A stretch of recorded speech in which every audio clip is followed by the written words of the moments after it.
छोटी सी 1 मिनट में बता देता हूँ। हमेशा हम सीएम साहब को जरा गांधी जी से ताबीर करते हैं, क्योंकि मेरी नानी कहा करते थे जब गांधी जी को गोली मारी गई तो मुसलमानों के घरों में रोमराट था, खाना नहीं पका था, क्योंकि गांधी जी बड़े सेकुलर थे।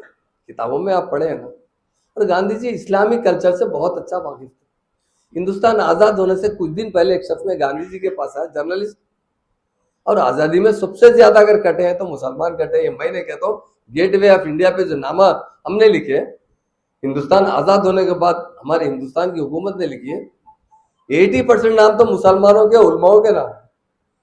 तो उनसे गांधी जी से सवाल किया, गांधी जी मौलाना अबुल कलाम साहब की बहुत इज्जत करते थे, तो पूछा कि आप हिंदुस्तान कैसा देखना चाहते हैं? तो गांधी जी ने कहा, जवाब दिया, मैंने बहुत से हुक्मरानों के बारे में पढ़ा है, इस्लाम लिटरेचर के बारे में भी पढ़ा है।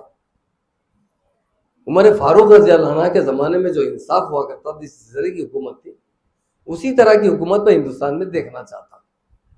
ये काम है। बाद में दूसरी बात कहते हुए कहा कि महात्मा गांधी के बाद हमारा तेलंगाना गांधी भी है, जो वो अच्छी तरीके से गांधी जी के रास्ते पर चलता है, लोगों को सेकुलरिज्म लाता है। अब एक मीडिया वाले ने बीच का एक बटकुक निकाल दिया, अब क्या करूं बोलिए। मैं फिर भी तो मुफ्ती साहब से बात किया, मैं अजय भाई के प्रेस कॉन्फ्रेंस में सारे हिंदुस्तान के, मेरे स्टेट नहीं कि उसने सारे हिंदुस्तान के मुसलमानों से इस गलत फहमी के लिए मैं खुद माफी चाह रहा हूँ, क्योंकि माफी चाहना ही अल्लाह ताला को पसंद है। और उधर से एक बात पूछता हूँ, हमारे मुफ्ती हजरात है, हमारे मुफ्ती हजरात के चप्पल के धूल के बराबर भी हम नहीं है, कसम से कहता हूँ। तो खुलफाए राशिदीन के मुकाबले में किसी कर सकते सर? सारी दुनिया के सर काट के रख देंगे, उनके खत्मों में तो कम है। अब एक शख्स ने इलेक्शन का टाइम है जो दूसरी पार्टी को सपोर्ट कर रहा है, और क्या कर रहा है, उसमें से कटिंग करके, क्योंकि हमारे सीएम साहब के बारे में कुछ गलतफहमी डालने के लिए कुछ, और असद साहब के बारे में डालने के लिए एक वीडियो डाल दिए थे वो साहब। तो मेरे बेटे ने सख्ती से कहा, और एक बात मैं बोलना भी चाहता हूँ हमारे उलमा से, हमारी गर्दन भी कट जाएगी तो हम बीजेपी में नहीं मिलेंगे। ये कांग्रेस वाले रूमर्स फैला रहे, क्यों मिलेंगे बताइए? मोदी साहब आके कहते हैं नहीं बोलना चाहिए, जगह है क्योंकि सियासी नहीं है, कि केसीआर साहब मेरे से पूछ रहे हैं कि केटीआर को चीफ मिनिस्टर बनाएंगे।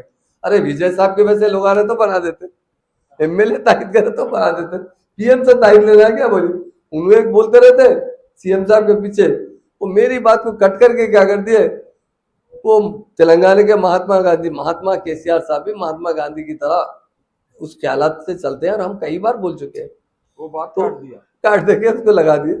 तो उसमें लोगों में थोड़ी सी गलतफहमी है। फिर भी किसी का भी जर्रा दिल में इतना बाल बराबर भी किसी को मेरी गुफ्तगू से, या अगर कोई आदमी उलटपट करने से भी तकलीफ हुई तो मैं उससे माफी चाहता हूँ।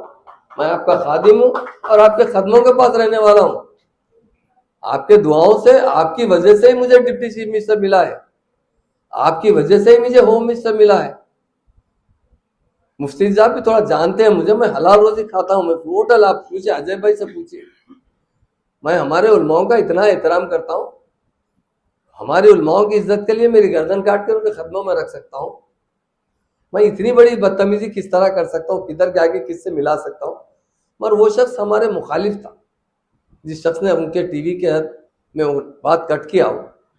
अब उसके बाद से हमारे लोग तो जो है थोड़ा सा जल्दी चले जाते हैं, जल्दी तो लोगों में, तो मैं इसलिए मैं पहले जब खम्बम में आया, चूंकि हैदराबाद में नहीं था, मुफ्ती साहब से रास्ते में बात किया, तो अपना मुफ्ती साहब हमारे उलमाओं के सामने, हमारे मुफ्तियों के सामने हम अपना सर भी कलम करके रख सकते हैं। ये तो खुलफाए राशिदीन तो बहुत बड़ी बात है। इनका क्या, उनके बारे में कभी केसीआर साहब को सोच सकते हैं उनके बारे में मिलाना?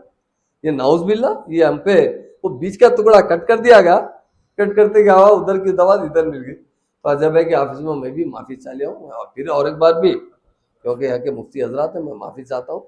इंशाल्लाह बहुत अच्छा रहेगा अजय भाई के साथ में। अगर आपने हमारे चैनल को अभी तक सब्सक्राइब नहीं किया है तो यहाँ पर रेड कलर का सब्सक्राइब बटन दिख रहा है, उसे क्लिक करें और हमारे चैनल को सब्सक्राइब कीजिए, और साथ ही साथ बेल आइकन को भी क्लिक कीजिए, जिससे आपको ताज़ा अपडेट मिलती रहे।